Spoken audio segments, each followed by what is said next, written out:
होळी आणि रंगपंचमीच्या पार्श्वभूमीवर कल्याण शहरातील बाजारपेठ ग्राहकांनी फुलून गेला आहे. धुलीवंदन आणि रंगपंचमीसाठी लागणारे साहित्य खरेदी करण्यासाठी नागरिक मोठ्या संख्येने बाजारात दाखल झाले आहेत. होळी सणासाठी लागणारे गौऱ्या, पेढे तसेच पूजा साहित्य खरेदीसाठी नागरिकांची विशेष गर्दी पाहायला मिळत आहे.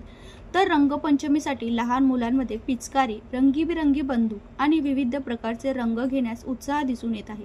कल्याणमधील छत्रपती शिवाजी महाराज चौक परिसरातील बाजारपेठेत दिवसभर ग्राहकांनी वर्दळ कायम होती. खरेदीसाठी आलेल्या नागरिकांची संख्या आणखी वाढल्याचे चित्र दिसून आले. लहान मुलांसोबत त्यांचे पालकही खरेदीसाठी मोठ्या उत्साहात बाजारात फिरताना दिसत होते. विविध रंगांच्या पिचकाऱ्या, हर्बल रंग आणि आकर्षक खेळण्याच्या स्टॉलला विशेष प्रतिसाद मिळत आहे. दरवर्षीप्रमाणे यंदाही होळी आणि रंगपंचमीच्या स्वागतासाठी कल्याणकर सज्ज झाले असून बाजारपेठेमध्ये ही गर्दी सणांचा जल्लोष आणि उत्साह दर्शवणारी ठरत आहे. ब्युरो रिपोर्ट, जनशक्ती, कल्याण.